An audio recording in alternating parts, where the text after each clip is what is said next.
Acho que todos devem já me conhecer, ao menos de vista, né, ali da igreja, porque na condição de presbítero, né, que estou ocupando aqui na primeira IPR, vez ou outra, né, tenho ali a função de estar fazendo a transição ali no Renovada News, a gente faz oração, dá uma palavra sobre dízimos e ofertas, então acredito por estar ali um pouco em evidência ali na plataforma, os irmãos de certa forma podem me conhecer de vista, alguns a gente já tem mais contato mais próximo, a gente já tem aquela proximidade, já me conhecem um pouco melhor, mas mesmo assim, mesmo aqueles que já me conhecem de uma certa forma mais próxima, acredito que não sabem muitas das coisas, né, do que aconteceram na minha vida. Então, é uma oportunidade hoje também de eu estar compartilhando com os irmãos, né, aquilo que o Senhor fez, aquilo que o Senhor transformou em mim. E eu espero que esse compartilhar possa trazer fé, motivação e esperança para a sua vida.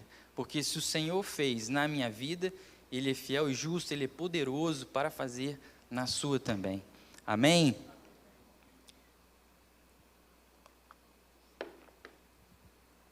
Eu coloquei ali o tema, vida profissional, lições para o sucesso e testemunho pessoal. Trouxe ali uma fotinha minha, usando a toga, que é o último estágio que eu estou agora, na posição de juiz de direito. Eu compartilho um versículo ali da Bíblia, foi o versículo que a minha esposa Gabriela escolheu para fixar no nosso convite de casamento, e esse versículo ele fala muito sobre o que Deus fez na minha vida. Diz lá, para que todos vejam e saibam, e considerem, e juntamente entendam que a mão do Senhor fez isto. Então, irmãos, assim, eu tributo toda a honra, toda a glória ao Senhor Jesus, de tudo que aconteceu na minha vida até hoje. Por mim mesmo não poderia estar na posição que estou, e os irmãos vão perceber quando eu começar a contar, que realmente o prognóstico era completamente diferente do que se tem hoje, mas ao ouvir o que eu vou compartilhar com vocês, vocês vão poder entender aquele versículo ali e saber que foi a mão do Senhor Deus que fez tudo isso, amém? Eu começo então compartilhando um pouco, né, da minha profissão, eu estou juiz de direito aqui no estado de Minas Gerais, pertenço aos quadros do Tribunal de Justiça de Minas Gerais, passei no concurso há 10 anos e alguns meses atrás, e fui empossado, já passei por 6 comarcas, essa aqui é a minha 6ª comarca, deu uma rodada grande aí até conseguir voltar para governador Valadares. Hoje atuo como titular da Vara de Violência Doméstica Familiar contra a Mulher, e também estou respondendo atualmente pela Vara de Execuções Criminais, né, que são os presos condenados ali, que tem que ter julgado seus benefícios, etc. e tal. Mas muito bem, todos vocês, ao me verem ou ao tomarem conhecimento sobre a minha pessoa, já devem ter ouvido falar, olha, aquele lá é o presbítero Vinícius, ele é juiz de direito, ele está juiz de direito. E quando vocês me veem, alguns já me seguem em redes sociais, devem me ver de toga ou de terno, bem arrumado, né, bem vestido, às vezes chegando ali na igreja, né, com um bom carro, etc. e tal, mas não conhecem o que se passou na vida do Vinícius desde a tenra infância até que se chegasse aqui hoje. Hoje eu estou com, aparentemente ficando bem redundante, não parece, né? Graças a Deus, mas eu tenho 41 anos de idade, estou para fazer 42 anos de idade, né? E então, nessas 4 décadas de vida, né, eu posso dizer que foi um processo muito, como achar a melhor palavra, um processo de forja da minha vida para que eu chegasse a esse momento na posição que estou. Eu sou filho de pais maranhenses, né? Sou mineiro de nascimento, nasci em Coronel Fabriciano, aqui pertinho, no Vale do Aço, mas meus pais são maranhenses. O meu pai, irmãos, ele faleceu, eu tinha 5 anos de idade. e deixou a minha mãe com 3 filhos, uma irmã mais velha, que à época tinha 17 para 18 anos, meu irmão do meio tinha 13 para 14 anos, e eu tinha apenas 5 anos de idade quando o meu pai se foi. Naquela época, a gente enfrentava uma situação muito difícil financeiramente, meu pai principalmente, que, segundo relatos da minha mãe, até pouco antes, né, alguns anos antes de sua ida, ele vivia uma vida, de certa forma, tranquila, financeira, com a família, sem muitas dificuldades, mas já em alguns anos posteriores, até o dia em que ele faleceu, ele vivia uma situação muito difícil financeiramente, que, acredito eu, contribuiu de certa forma para que ele viesse a falecer. E ele faleceu deixando então essa família sem nada de herança, né? Nós ficamos ali à míngua mesmo, com apenas um salário mínimo de pensão que minha mãe recebia do INSS, e tínhamos que sobreviver com esse salário, né, que meu pai havia deixado. E era uma situação muito difícil, irmãos, porque você pensa bem, minha mãe é uma senhora que até então não tinha nem o ensino médio e nunca tinha trabalhado, porque meu pai entendia que ela deveria ficar em casa e cuidar dos filhos, e por essa razão ela nunca foi à frente com os estudos e muito menos trabalhou. Durante a sua adolescência, até o início da vida adulta, ela aprendeu um ofício, né, que era costurar, mas fazia isso apenas em casa, sem nenhuma pretensão de trabalho. E aí, diante dessa situação, nós tínhamos que sobreviver, né, e não foi fácil, irmãos. Passamos por muitas dificuldades, muitas e muitas. Os irmãos não têm ideia. Então, quando eu falo para vocês que hoje vocês me veem assim, nessa posição, né, talvez vestindo as roupas que visto, ou indo nos lugares que vou, né, isso nem me passava pela cabeça quando eu era muito jovem, quando eu era muito novo. Nós ficamos ali num período muito difícil, minha mãe foi trabalhar, ela arrumou um emprego de vendedora de carros numa concessionária ali da região do Vale do Aço, conhecida, não vou falar o nome porque não vem ao caso, e tentou ali, né, angariar alguma coisa para que pudesse garantir o sustento de seus filhos, né, até então menores de idade, não tinha condição de ter babá, né, muito menos que tinha algum parente ali na cidade que pudesse ficar comigo, por exemplo, para que ela pudesse trabalhar. Então, era assim, eu com 5 anos de idade, eu ia para a escola sozinho, né, a gente acabou, depois que meu pai faleceu, indo morar no bairro Floresta, não sei se alguns dos irmãos conhecem aqui, lá em Coronel Fabriciano, e comecei a estudar, fui matriculado no pré-escolar, no Colégio Estadual Francisco Letro, que era num outro bairro bem distante do bairro Floresta. E com 5 anos de idade eu tinha que ir sozinho para a escola, porque minha mãe saía para trabalhar, e o meu irmão, naquela época também ainda adolescente, né, também na mesma toada, conseguiu esse emprego de vendedor de carros também, junto com minha mãe, e foi junto para tentarmos ali ter uma renda familiar que pudesse nos sustentar. Então eu ia para a escola sozinho, né, andando, era praticamente 1 hora de distância, eu tinha que pegar ônibus, e não tinha dinheiro para pagar passagens de ônibus, então eu passava por baixo da roleta. A minha sorte é que na época ainda não tinha aquelas roletas, né, que eles faziam, depois que o pessoal começou a passar muito por baixo, começaram a alongar as roletas dos ônibus, né? Mas, enfim, era a minha vida então. E esse período foi um período muito difícil, sabe, até praticamente ali os 9 anos de idade, quando a gente saiu de Fabriciano, a renda nossa era muito pequena, dava mal para pagar o aluguel. Nós chegamos um período de viver de algumas ajudas de alguns irmãos conhecidos, né, alguns familiares, e inclusive, irmãos, compartilhando, né, e eu falo isso, hoje para poder demonstrar para vocês que a vida não é fácil para todo mundo, né? Chegamos até um período de termos que não ter o que comer dentro de casa, né? Não ter comida efetivamente.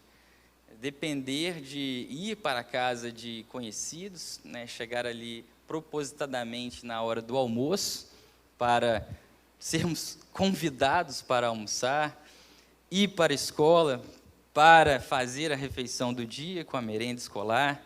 Enfim, essa foi um período muito difícil ali, em que nós moramos em Coronel Fabriciano, no bairro Floresta, né? Eu lembro que uma vez minha mãe ganhou, né, uma gordura de porco para poder fazer a comida, né? E conseguiu ali ganhar alguns sacos de arroz, feijão. E eu lembro que tinha um certo tempo que minha mãe não cozinhava em casa, porque não estava tendo comida. E ela cozinhou essa comida, fez com toda alegria, né? E me deu um pratão de comida, e assim, né, com toda a boa vontade dela, para que eu pudesse me alimentar, né? E falou: meu filho, coma bastante, se satisfaça. E eu acabei comendo aquela comida ali, mas de tanto não estar acostumado com aquilo ali, acabei logo em seguida passando mal, vomitando. Enfim, uma situação bem difícil que nós estamos passando. Mas, sabe, minha mãe sempre foi uma mulher muito crente, muito apegada ao Senhor, e apesar de todas essas dificuldades, ela nunca deixou de seguir a Deus. Sempre buscava a Deus e sempre colocava tudo diante dele. E aí nós seguimos avançando um pouco. É lógico que teria muita coisa para contar, mas o tempo aqui é curto e eu preciso falar também das coisas dos slides. Mas avançando um pouco mais, irmãos, nós fomos morar no entorno de Brasília. Eu já tinha 9 anos, a convite de uma tia minha. Fomos morar na casa dela, né, porque a gente não tinha condição também de morar pagando aluguel. E essa tia nos convidou para que fôssemos, então, para o entorno de Brasília, e lá nós fomos. Eu tinha 9 anos na época em que isso aconteceu. E ali também pude estudar, né? Sempre estudei nas escolas públicas. Passamos ali um bom período da minha vida, a minha adolescência praticamente toda ali. E ali nesse período, minha mãe trabalhando como costureira, que aí ela passou a trabalhar como costureira, né, que era o ofício que ela sabia fazer. Tinha algumas noras da minha tia, né, e as irmãs dela tinham algum posicionamento lá em Brasília e usavam muitas roupas sociais, né, blazers, saias de linho, e minha mãe sabia muito bem fazer essas roupas, né, e minha mãe começou então a costurar para essas mulheres, para garantir ali o nosso sustento. Mas o que ainda não dava para a gente sair da casa da minha tia e pagar um aluguel. Ficamos ali algum tempo, eu estudei ali em escola pública também, mas eu não via, sabe, irmãos, nenhuma perspectiva para mim, muito embora minha mãe sempre dissesse para mim, desde pequenininho, desde quando meu pai morreu e eu entrei na escola, ela sempre dizia para mim: meu filho, você tem que estudar, porque se você não estudar, você não vai conseguir vencer na vida. Todo santo dia minha mãe repetia isso para mim, como praticamente uma ladainha, né? Todo santo dia ela repetia isso na minha cabeça: meu filho, você precisa de estudar para você conseguir vencer na vida. Nós somos pobres, nós não temos nada. A única chance que você tem de vencer na vida é se você estudar. E a gente, né, não tinha condições, é claro, de eu ter uma boa formação. Eu estudava então na escola pública, que a gente sabe que embora em algumas escolas públicas o ensino seja muito bom, inclusive eu passei por algumas delas, glória a Deus por isso, mas na grande maioria, infelizmente, o estudo é um pouco precário, né? A formação é um pouco precária, às vezes atrasada em relação a colégios particulares, né? Etc. e tal. Mas, enfim, fomos para o entorno de Brasília. Ali eu pude ter uma noção um pouco melhor do mundo, porque acostumado com o interiorzinho, né, de Minas Gerais, Fabriciano, vivendo ali naquela bolinha.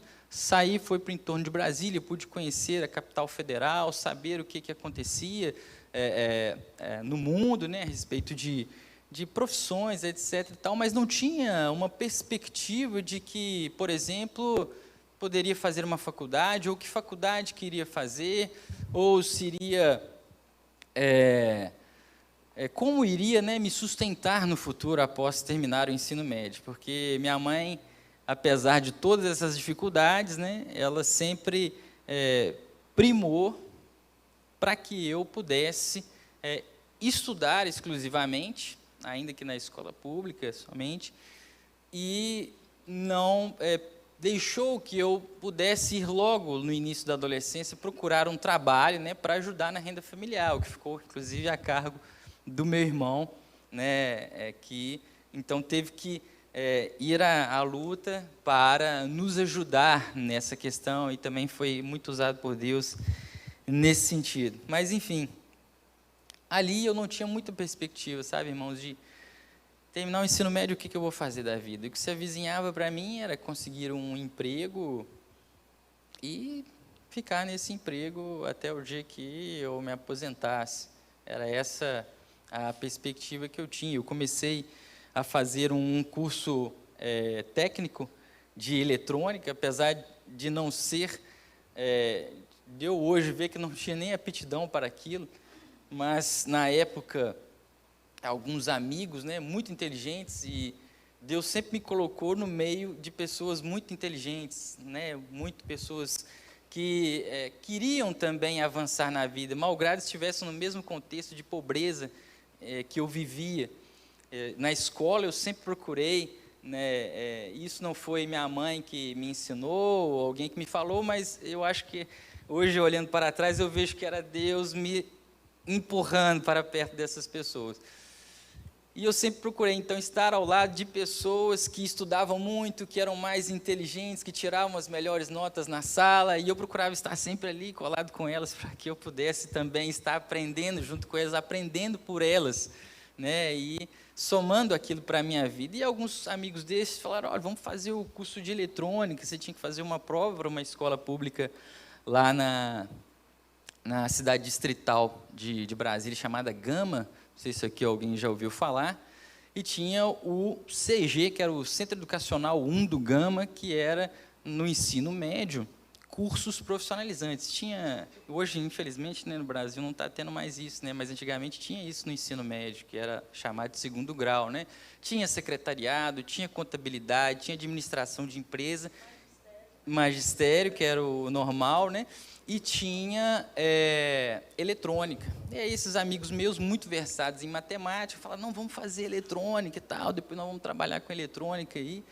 Eu falei: tá, vamos fazer. Fizemos a prova, passei nas últimas colocações, pela misericórdia de Deus, e consegui entrar nesse colégio. E era um sacrifício enorme, porque ia ter que ir para um outro lugar, né? Ia ter que pagar passagem, minha mãe já ia pagar a passagem, e fiz ali o primeiro ano desse colégio. E eu lembro até hoje que um dos nossos professores, a gente, apesar de ter o primeiro ano desse ensino médio, né, técnico, era basicamente de matérias normais do ensino médio: português, matemática, geografia, física, biologia, história, e apenas a partir do segundo ano que nós veríamos as matérias específicas do curso, né, de eletrônica. Aí seria do segundo até o quarto ano, tinha um ano a mais. E aí, no primeiro ano, então, só essas matérias normais. Eu lembro que um professor de história nos disse na sala, assim, a minha sala tinha 60 alunos. Ele disse para nós, eu estudava à tarde, ele disse assim: olha, eu estou olhando aqui para vocês, e aqui nessa sala, no máximo, 2 pessoas farão uma faculdade. O resto de vocês, infelizmente, ou não dará em nada, ou conseguirá um subemprego. Olha que palavra de maldição lançada sobre a vida de 60 alunos, 60 jovens que esperavam se preparar para a vida econômica do país. E naquele momento ali, de forma até, eu acredito, inconsciente, mas acredito eu, pelas orações da minha mãe, o Espírito Santo me moveu nesse sentido, de dizer comigo mesmo: mas eu farei, eu sou um destes, 2. não aceitei aquela palavra. Mas, enfim, continuamos a nossa vida de dificuldade. Minha mãe conheceu o meu ex-padrasto, que morava aqui em Governador Valadares. E aí, com 15 anos de idade, deixei aquele curso técnico e vinha. Minha mãe se casou novamente, era viúva, e viemos morar em Governador Valadares. Eu tinha 15 anos de idade. Fui também para estudar ali no estadual, né? Ali no Joaquim Pedro Nascimento, conhecido de todos ali no centro da cidade, aqui no centro da cidade. E ali comecei a estudar, mas também sem perspectiva, né? Em um outro colégio também que, infelizmente, né, não se via perspectivas para os alunos ali do que iriam fazer. Claro, tinham diversas pessoas ali que estudavam naquele colégio que tinha, sim, os seus pais condições financeiras, tá, pessoal? Não era todo mundo pobre, não, igual a mim, não. Tinha gente também com condição financeira estudando no estadual, tá? E algumas dessas pessoas que eu conheço até hoje, né? Pessoas que tiveram um futuro bom também, porque tiveram oportunidades para isso que, né, pelas condições até seus pais, conhecimentos, etc. e tal, puderam ter essas oportunidades. Mas a grande maioria também não se havia uma perspectiva de um futuro promissor, nada disso. E aí, qual que era a minha intenção a princípio, né? Era terminar ali o ensino médio, quando estivesse terminando ali, conseguir um emprego de office boy, que eu nunca tinha trabalhado.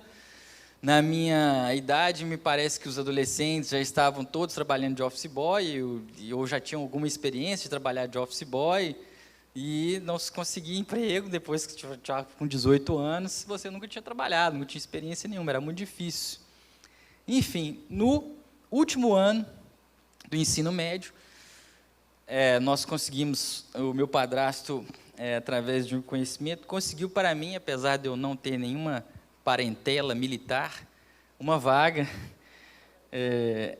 Major Mateus, lá no Colégio Tiradentes. O Colégio Tiradentes é um colégio de filhos de policiais, um colégio da Polícia Militar de Minas Gerais, é um excelente colégio, né, com um ensino muito bom. E eu fui estudar ali naquele colégio no terceiro ano de ensino médio. Aí vocês pensam, tinha uma formação toda deficitária, né, já de outras escolas, e fui lá, que já era uma cobrança muito maior, um estudo mais forte, mais aprofundado. E, na medida do possível, eu fui ali tentando acompanhar aqueles colegas, né? Mas eu tive ali um revés muito grande na matéria de português, que era uma matéria que eu tinha bastante dificuldade naquela época. Olha só, português, né? O juiz depende do português essencialmente hoje, né? Porque o juiz trabalha escrevendo, basicamente. Mas, enfim, chegou-se a uma prova que uma professora lá de português que eu tinha, ela também declarou mais uma palavra de maldição sobre os alunos, né? E eu estava naquela sala também, que tinha aproximadamente ali 40 alunos, e ela disse, tinha uma prova que foi feita, e nessa prova até tirei nota vermelha, e errei uma questão, e a professora, ao corrigir essa prova no quadro, ela disse, olha, quem errar essa questão, ou quem errou essa questão, certamente nunca passará no vestibular. E eu pensei comigo mesmo, eu olhei para a minha prova e vi que estava errada, eu olhei para ela, olhei para a minha prova, e disse, mas eu vou passar. Mas eu não sabia nem como eu ia fazer vestibular, tá, gente? Porque federal não existia aqui, né? Federal era só o FMG em Belo Horizonte, era o UFES em Vitória, não tinha essa difusão de universidades federais que temos hoje, na época que eu era estudante de ensino médio. Então, assim, era uma coisa inimaginável. E, desde a minha época, a visão que se tinha de quem conseguia entrar em uma faculdade federal era sempre as pessoas mais abastadas, que estudaram nos melhores colégios, tiveram as melhores formações, fizeram os melhores cursinhos e conseguiram passar nos difíceis vestibulares das universidades federais. Particular, então, nem se falar, né? Não tinha condição nenhuma de pagar. Mas, mesmo assim, o Senhor me movia para não aceitar essas palavras de maldição, sabe? Mesmo jovem ali. E aí eu terminei meu ensino médio, voltei para o entorno de Brasília, meu irmão, à época, morava lá, sem muita perspectiva, e ele, ele, a minha perspectiva naquele momento, com 18 anos de idade, era, olha, eu vou tentar me alistar para a aeronáutica e tentar ali, né, ficar ali o período de serviço obrigatório, tentar depois o engajamento e vamos ver o que acontece na minha vida, né? Não tenho o que fazer, né? Eu não tenho condição de pagar uma faculdade, nem nada, etc e tal. Fiquei ali alguns meses, uma situação bem difícil também, com meu irmão, não tinha muitas condições, eu almoçava e jantava na casa de um amigo dele, que a mãe dele fazia essa gentileza para nós de me alimentar também. Minha mãe não tinha condição de mandar dinheiro para mim. E aí, a minha mãe, um certo dia, me falou, meu filho, volte para casa, não fique aí, não vejo futuro para você, e já que você não tem perspectiva aí, o alistamento só vai ser no ano que vem, volte para Valadares, vem ficar conosco aqui, vamos orar, vamos pedir a Deus para providenciar uma porta, um emprego para você, etc e tal. E aí eu voltei, ela pagou a minha passagem, eu voltei.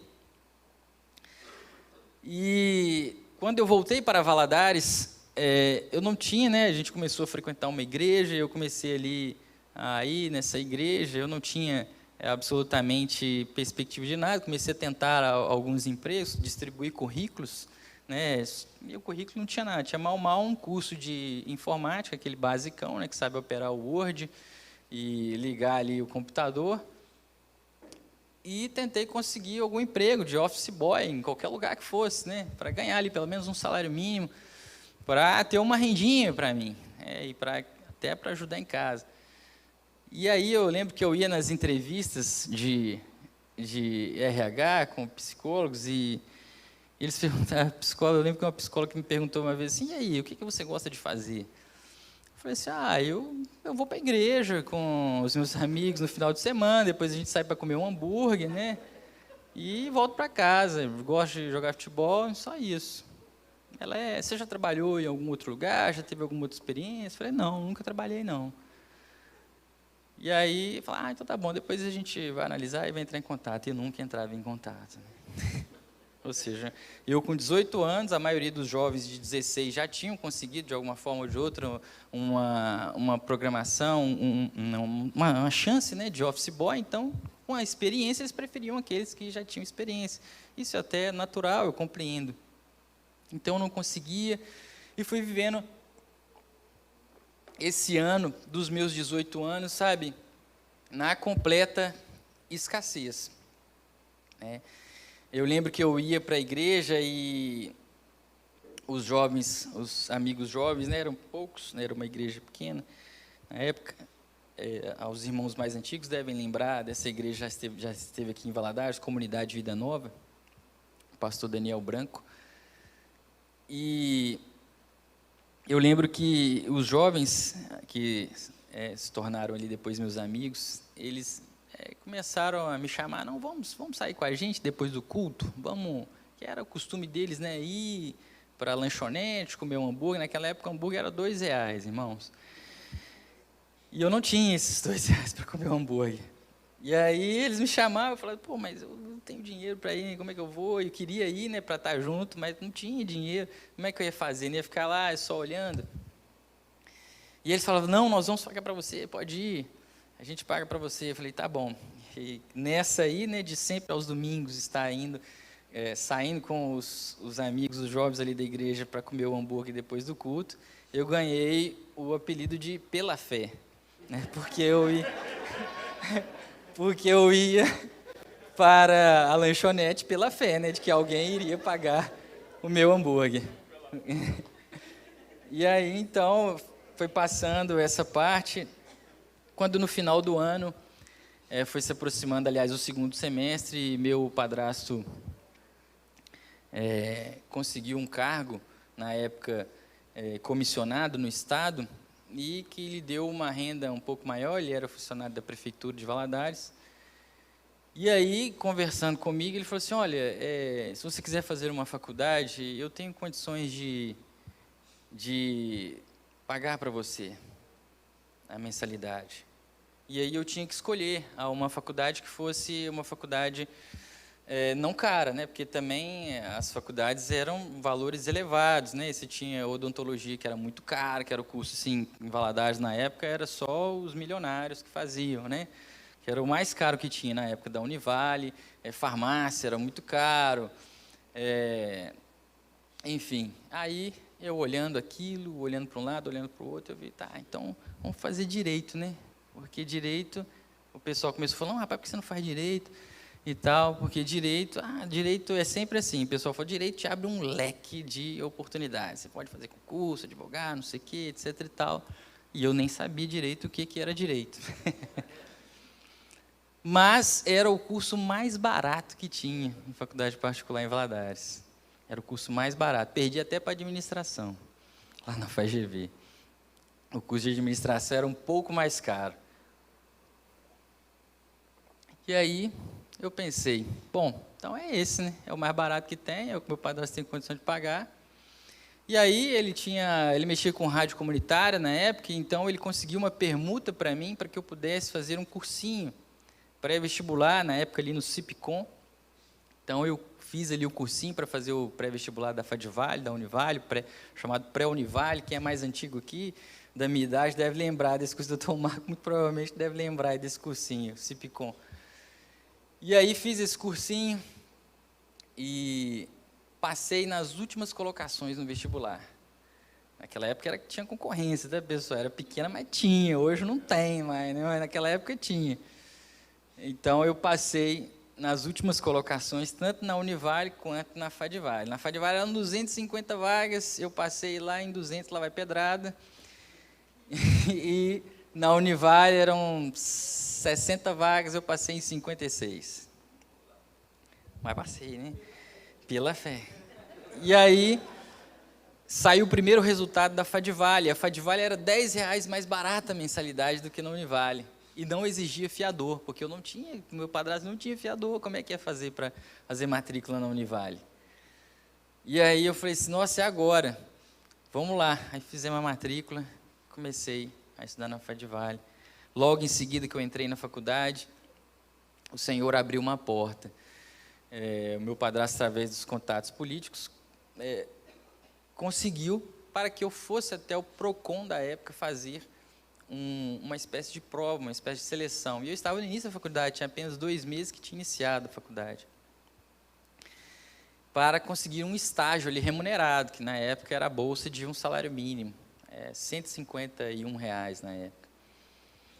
E aí, eu fui ali acreditando que já iria para pegar a vaga do estágio, né, que já estava tudo esquematizado, chegar ali, não, já vai me contratar como estagiário aí, da prefeitura, no PROCON.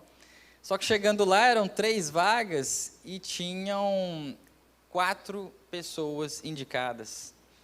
E os outros 3 eram 3 alunos já do 4º ano de Direito. Eu era o único recém-iniciado no curso, ou seja, eles tinham mais conhecimentos do que eu, né, jurídicos, então a preferência seria deles.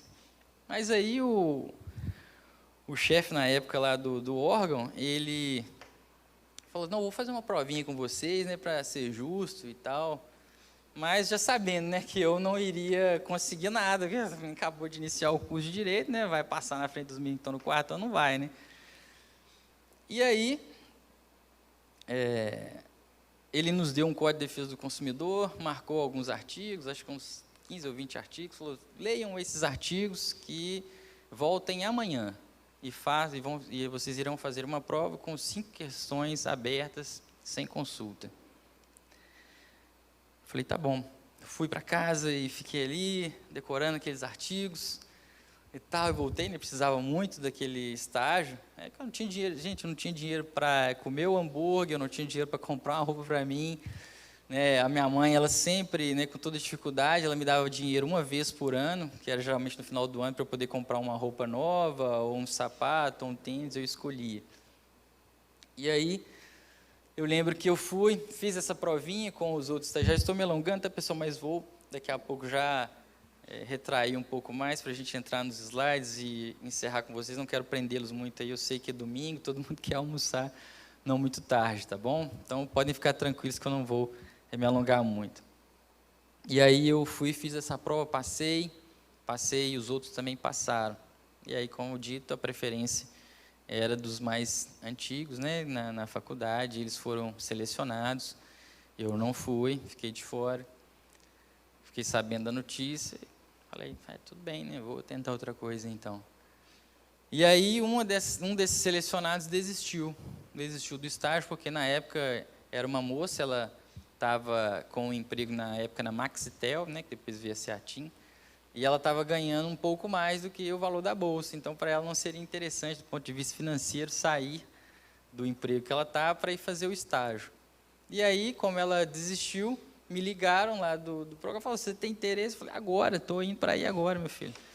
Fui lá, assinei na prefeitura, assinei o contrato de estágio, comecei a fazer o estágio ali. Depois de algum tempo, né, o chefe do órgão, inclusive, veio me dizer que, na verdade, a minha tinha sido a melhor prova. Eu tinha acertado as 5 questões abertas e os outros 4.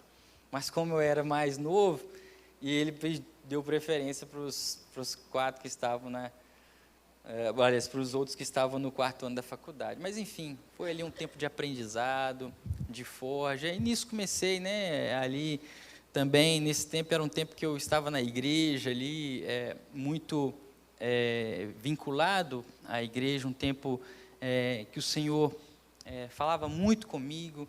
Era um tempo muito bom, sabe, irmãos, com os jovens ali da igreja. A gente eram jovens assim que Deus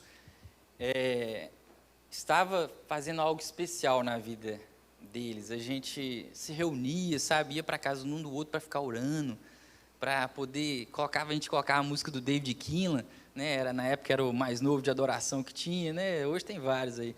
Na época era o David Keelan, a gente colocava o CD do David Keelan lá, né? E começava e se ajoelhava no chão e chorava e adorava o Senhor. Era uma coisa muito boa. Reunia para orar, dia de final de semana, vamos reunir, vamos fazer uma vigília aqui em casa, aqui na casa dos amigos. E foi um tempo muito bom ali, e eu acredito que o Senhor foi me preparando, né, para o futuro.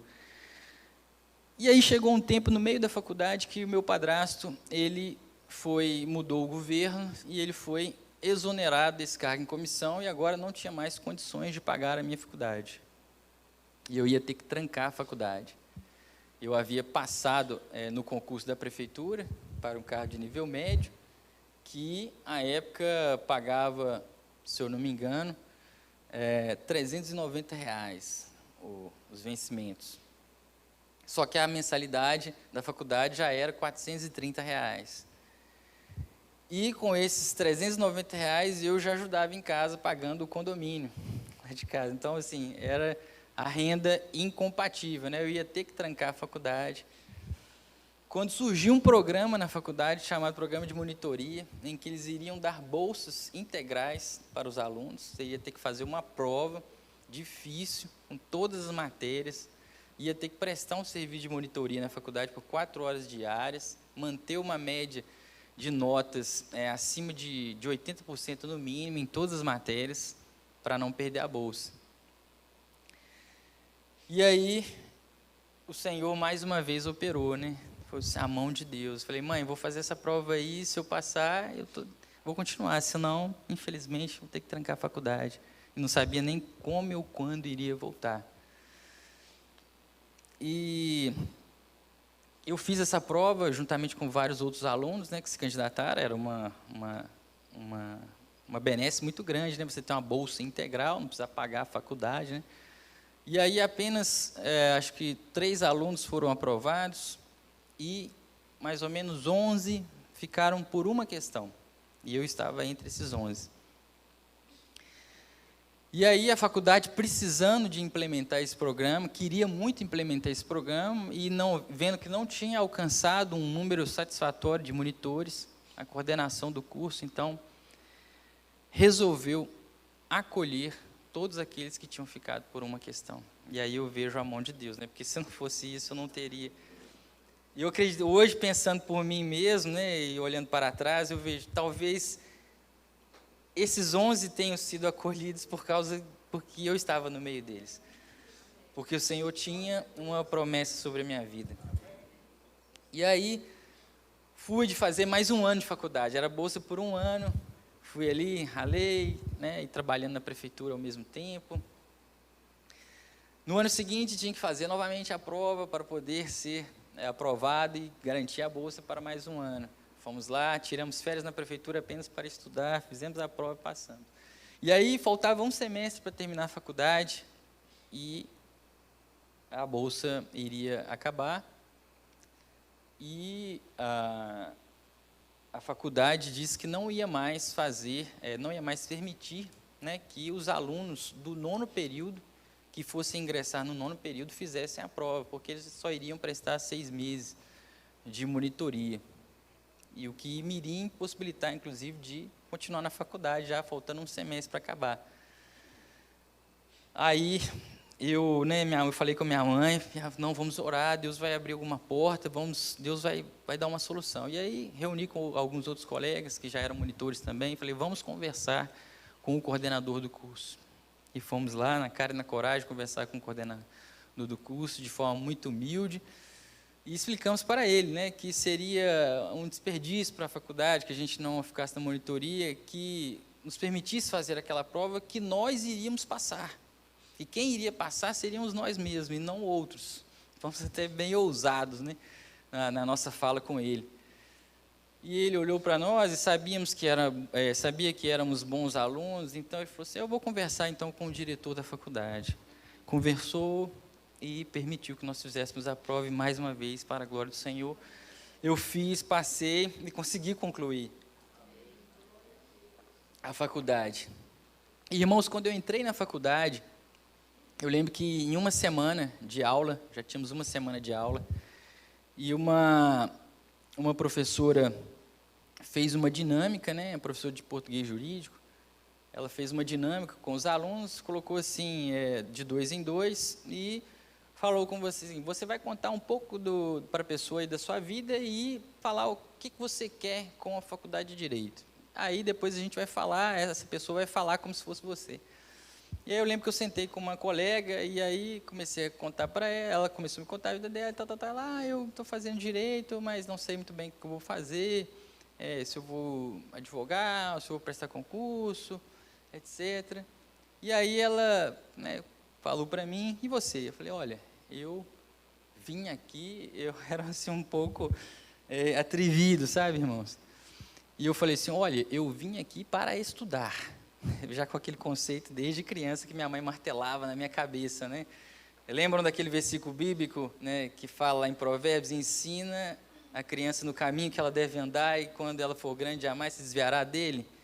Então, foi mais ou menos isso aí se cumprindo na minha vida. Então eu disse para ela, olha, eu vim aqui para estudar. E ela, o que você quer com a faculdade? Eu disse, olha, eu vou ser juiz. Eu nem sabia muito bem o que fazia um juiz. Aliás, eu nem sabia de fato o que fazia um juiz. Sabia que dava decisões, né, mas não sabia o que era o cargo em essência, né? Eu disse, eu vou ser juiz. Como assim, né? Um garoto que não tem perspectiva nenhuma, chega aqui na faculdade de Direito, fala que veio estudar e que vai ser juiz. Como assim, né? Juiz não é qualquer um que passa no concurso.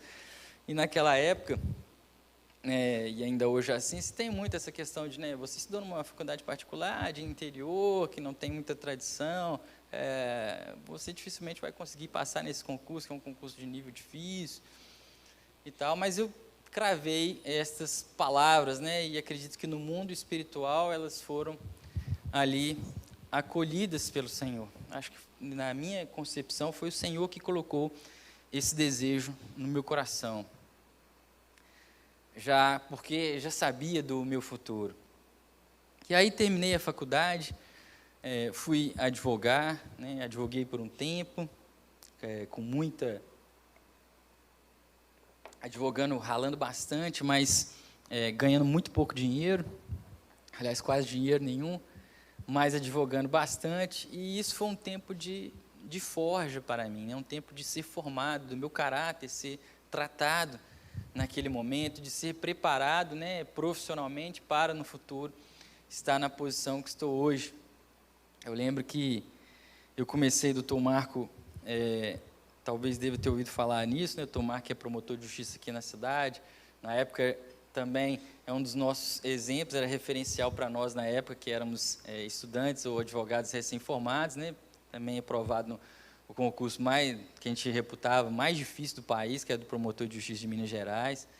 Passou um concurso, salvo me engano, seu concurso foram 5 só aprovados, né, doutor Marco? Então, assim, um concurso que todo mundo sabia, era concurso dificílimo, sabe? Então, eu comecei a advogar no Tribunal do Júri, aqui na comarca, fazer os júris. Eu lembro que um dia uma jurada, ao término do júri, chegou para mim e me disse, olha, me deu os parabéns, né? Falei assim, olha, você é um excelente advogado, meus parabéns. Naquela época eu tinha 23 anos, era magricela, né? Eu sou magro, graças a Deus, mas não, era bem magricela mesmo, um caniço. E ela me disse assim, olha, você é um excelente advogado, meus parabéns, né? Você foi muito bem hoje, mas sabe, eu não te vejo como advogado. Eu te vejo sentado naquela cadeira ali. E ela apontou para a cadeira do juiz. Do nada, assim, né, nunca tinha visto essa mulher na minha vida. E ela apontou isso ali, né? Eu acredito que eram, guardadas as proporções, as mulas de Balaão, né? E aí, continuei minha trajetória. Fiz um concurso de delegado de polícia, porque eu precisava de um rendimento fixo, eu não estava ganhando dinheiro como advogado, eu precisava de um rendimento fixo para poder manter, ajudar na minha casa, porque eu sempre ajudei, né? Pagava, depois que eu passei no concurso de delegado, eu comecei a pagar aluguel, e delegado ganhava muito pouco, viu, na época, muito pouco mesmo, muito, muito pouco, tanto que pessoas disseram para mim, quando eu passei, você vai assumir? Eu falei, claro, é o salário fixo, eu preciso desse dinheiro aí para poder ter, pelo menos saber que vai pingar alguma coisa ali para eu poder ter as contas pagas e poder comprar um livro para eu estudar, para os concursos. Tive um período da minha vida em que eu, infelizmente, passei desviado dos caminhos do Senhor, né? Foi um período também que não foi um período bom na minha vida, mas tudo tem um aprendizado, né? E o Senhor, mesmo assim, nunca deixou, né, com que eu ficasse naquele estado de coisas sem ter um incômodo, né? Mesmo às vezes fazendo coisas erradas, né, pecando, o Espírito Santo sempre me dizia, né, olha, você não pode fazer isso, né? Esse lugar que você está aqui não é para você, esse não é o teu lugar, sai daí, né? E aí eu voltei, já terminando, eu voltei, né, para os braços do Pai, mas ainda não estava ainda com o coração muito firme, e estava até na antiga igreja que eu estava, antes de vir para a presbiteriana, e aí fui avançando no concurso de juiz, aqui do estado de Minas Gerais, fui avançando no concurso, era o meu 3º concurso de juiz, e cheguei até a prova oral, o último momento ali, a última prova para poder ser aprovado, e ali buscando a Deus, com muito afinco, né? Eu lembro que naquela época eu estava indo nas reuniões de oração, todos os dias de manhã na igreja que tinha, botei lá na caixinha de oração, o Senhor me abençoe, vou passar no concurso de juiz e tal. Terminei o namoro com a minha ex-namorada, antes de eu conhecer a Gabi, foi a única que eu tive antes dela. Terminei porque ela não era crente, não partilhava dos mesmos valores de fé. Então, para acabar com o jugo desigual, terminei com ela e fui, né? Voltei para o Senhor, estava lá, me preparando muito bem, estudando muito, muito, muito, muito, muito. E chegou uma semana antes da prova, praticamente.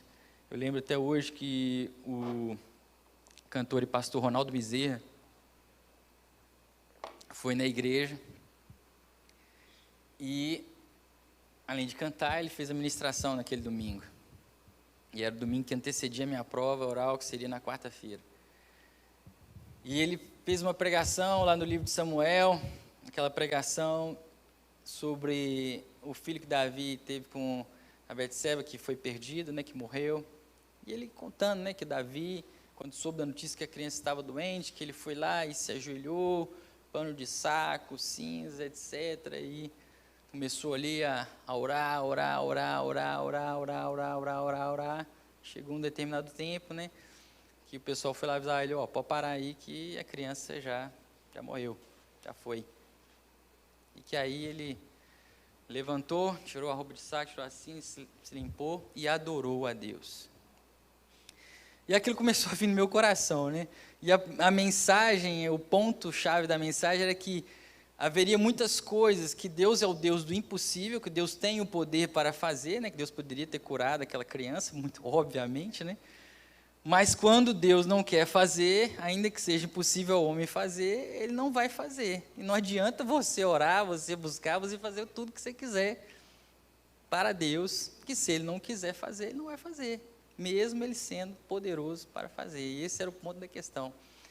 E aí eu comecei a lembrar, né, e isso foi vindo na minha mente, meu Deus, eu estou orando tanto aqui nas reuniões de oração, e tal, pedindo ao Senhor para ser aprovado, e no concurso, falei, não, essa palavra não é para mim não, é para outro que está aí na igreja, essa palavra não é para o Senhor, isso não é para mim não, Senhor.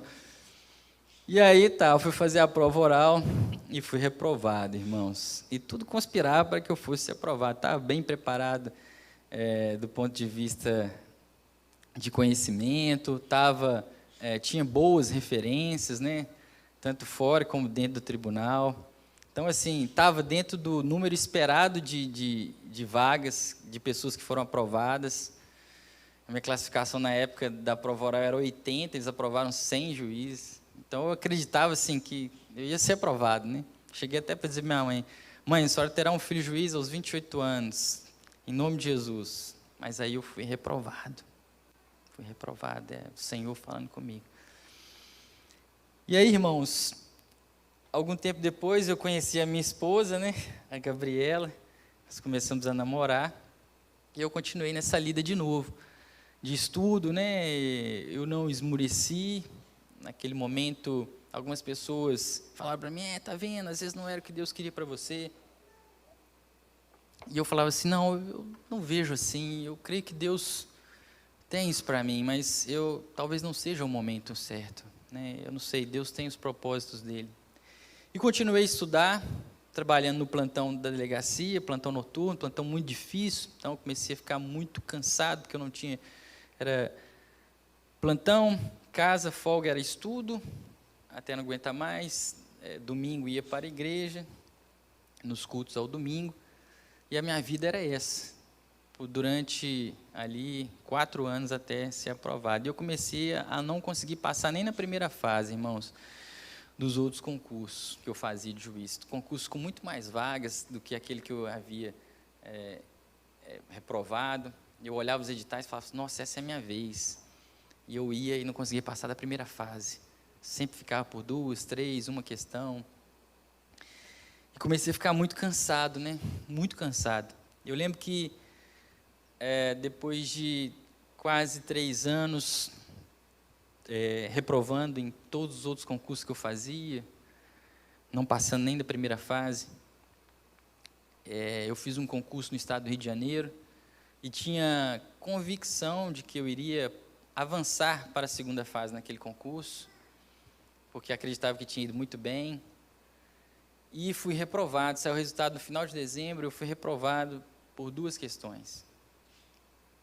E aí, irmãos, eu fui para o meu quarto, sabe? Naquele dia era à noite, quando eu recebi a notícia. Eu fui para o meu quarto, fechei a porta, ajoelhei-me, sozinho ali no meu quarto. Estava escuro, nem lá a luz eu liguei. Ajoelhei-me, coloquei o meu rosto em terra, né, no chão, encostei ali. E eu lembro, irmãos, que nesse momento, com toda a sinceridade do meu coração, eu orei ao Senhor. Eu falo para vocês, hoje, olhando para trás, eu pensei, poxa, nesse dia, eu acredito que o Senhor estava ali, sabe, com a mão em mim, assim, calmo. E eu falei assim, Senhor, fala comigo, se é isso mesmo que o Senhor tem para mim, porque eu não quero ficar perdendo a minha juventude, as minhas forças, estudando para algo que não vai acontecer. Eu preciso ir para outro caminho, se esse não for o caminho certo.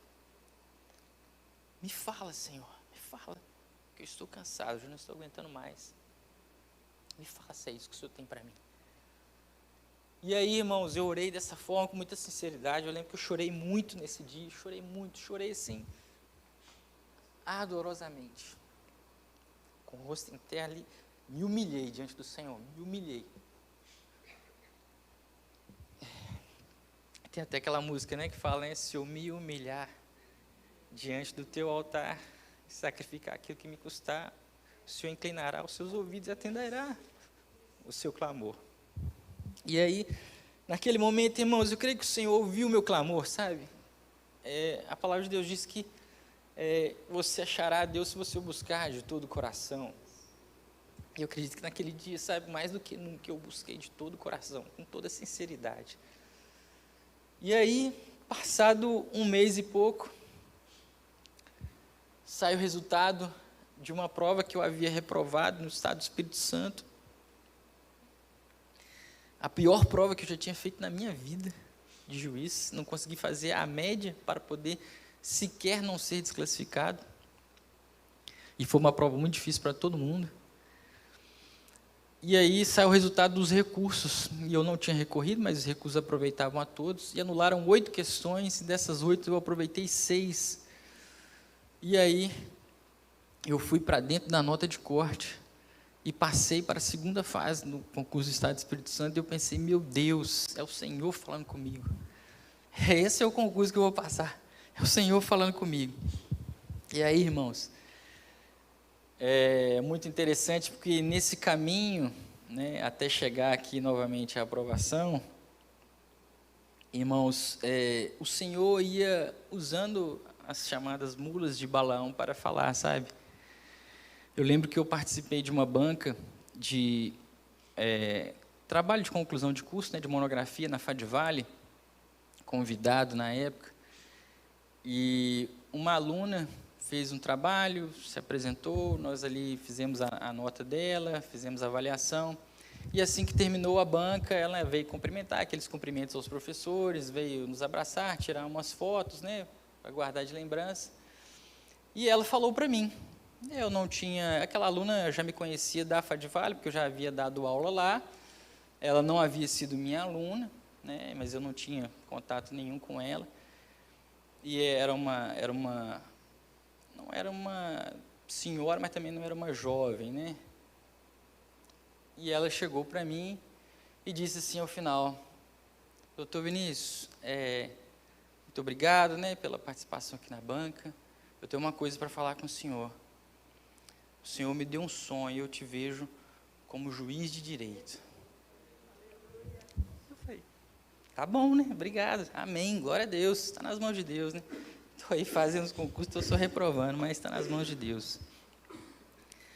E aí, passado algum tempo depois, eu lembro que eu já namorava com a Gabriela, a gente estava na frente da casa de um casal de amigos, ali no bairro de Lourdes, e de repente passou um cara desses andarilhos, né, pedindo as coisas para a gente, e aí chegou para a gente lá, e do nada ele começou a conversar e começou a falar com a gente, falou para esse casal de amigos nossos, olha, você, para o meu amigo, você parece com o ator fulano de tal. Aí ele, então tá bom. E aí olhou para a namorada dele e falou assim, você parece com a atriz fulano de tal. Falou para a Gabi, você parece com a atriz fulano de tal. E não falou nada a respeito de mim. E aí meu amigo perguntou para ele, e ele? Ele parece com quem? Aí ele falou assim, ele parece com o juiz fulano de tal. Aí até meu amigo falou assim, que é isso? Como assim? Como ele tirou essa aí? Parece com o juiz fulano de tal, né? De onde esse cara tirou isso, esse andarilho? Mas eram as mulas de Balaão, né? Eu lembro que um dia chegando também na delegacia, algum tempo depois, chegando no plantão da delegacia, eu trabalhava no plantão noturno, chegando para assumir o serviço, eu lembro que tinha um rapaz preso, né, que estava lá no chão, ele possivelmente estava embriagado quando chegou e foi conduzido pela polícia militar, então ele chegou ali, ficou algemado, sentado ali, esperando os policiais fazerem a ocorrência e acabou se deitando lá porque estaria embriagado, né? Não estava dando conta de ficar nem sentado. E eu lembro que eu fui entrando na delegacia e quando eu entrei assim no hall, que ele me viu, ele aprumou o corpo e disse assim: olha o juiz chegando aí. Ele nem sabia quem que eu era, ele nem sabia nem que eu era o delegado que iria tratar do caso dele naquele dia, né? Então ele falou assim: olha o juiz chegando aí. E assim, Deus foi falando, sabe? Foi confirmando essas coisas. E aí, nesse concurso do Estado do Espírito Santo, eu tinha convicção de que ia fazê-lo, de que ia passar. Fui fazer a prova da segunda fase, dividi o quarto com um amigo meu, de concurso, ele de São Paulo, para economizar, né, na diária de hotel. E eu lembro que eu nunca tinha feito prova de sentença, e nessa sistemática já estavam tendo provas de sentenças. E eu nunca tinha feito um cursinho para sentenças, nada.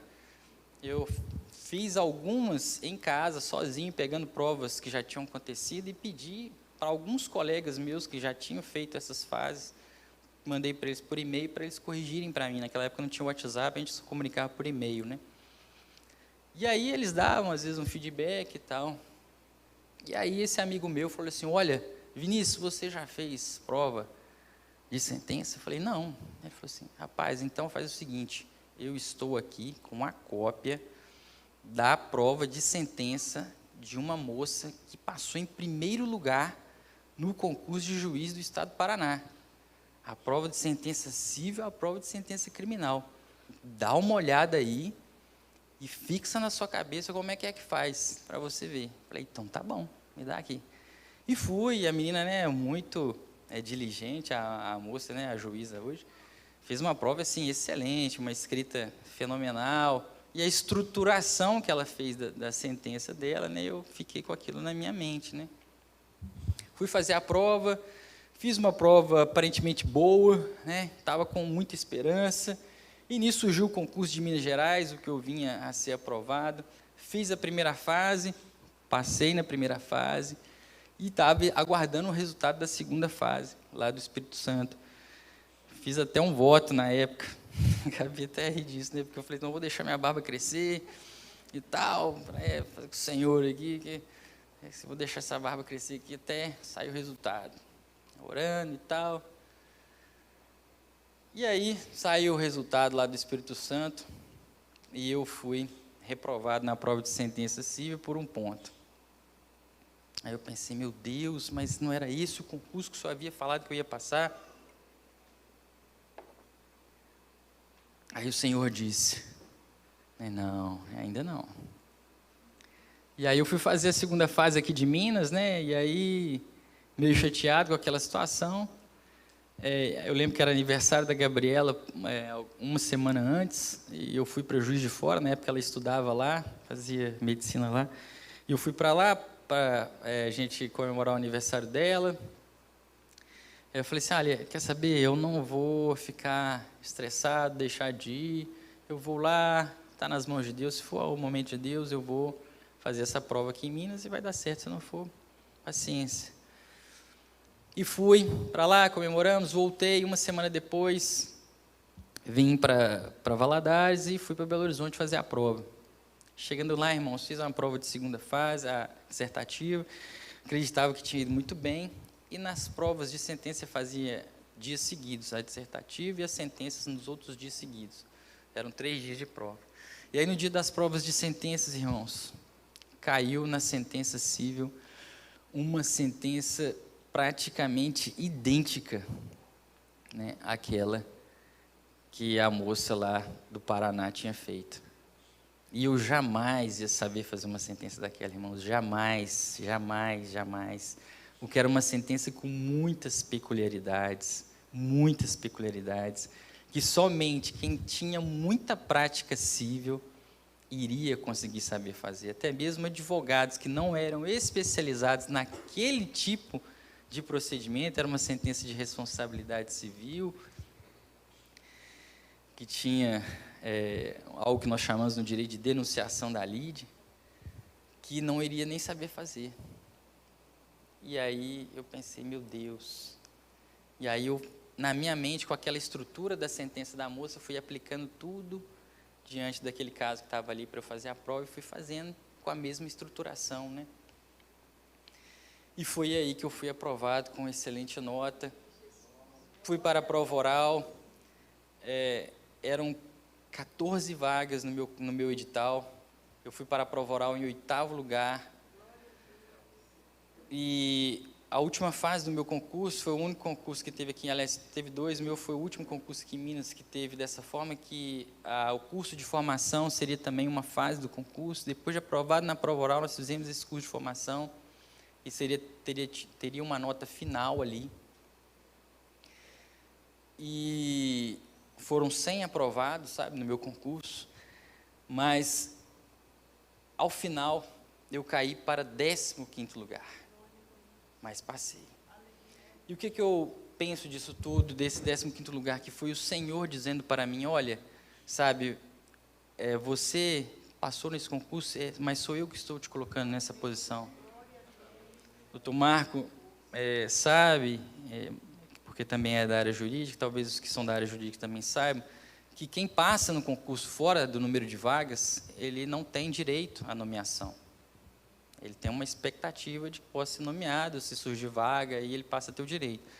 Mas, a rigor, quem passa fora do número de vagas não tem direito à nomeação. Mas, naquele caso, foram nomeados os 100, mas eu estava fora do número de vagas. Era o Senhor dizendo para mim, sou eu que estou te colocando nessa posição. Não é pelo seu mérito, não é pelo seu conhecimento. É por mim. Sou eu que estou te colocando aí nessa posição. Então, assim, irmãos, todos esses reveses, sabe, que eu fui passando durante a minha vida, foram um tempo de amadurecimento para mim, para que eu pudesse chegar hoje, estar nessa posição que eu estou. E o que vocês podem tirar para a vida, ver com a minha vida profissional? Eu sou da iniciativa privada, eu sou empreendedor, eu sou empresário, eu sou profissional liberal, eu sou psicólogo, dentista, eu sou médico, sou... enfim, fisioterapeuta. O que isso tem a ver, né, com a minha vida profissional? Já que você falou aí da sua trajetória, até conseguir passar, lograr êxito num concurso público, né, de difícil, que pessoas, né, dificilmente conseguem. Olha, irmãos, durante todo esse trajeto, eu observei 4 pilares essenciais. É claro, foi a mão de Deus que fez. Isso ninguém pode tirar, né? A glória é toda dele. A glória é toda dele. De mim eu não estaria lá. Se vocês fossem olhar desde o início, né? O Vinícius, aquele pobre garoto lá da mãe viúva, o prognóstico dele é que jamais ele seria um juiz de direito. Eu tenho muitos amigos que são juízes, que tiveram boas formações, são filhos de outros juízes, enfim, tiveram todo um aparato para que pudessem ter maior facilidade para alcançar esta posição. Tenho outros amigos também que, de igual forma a mim, o seu prognóstico do início de vida era também completamente diferente. Mas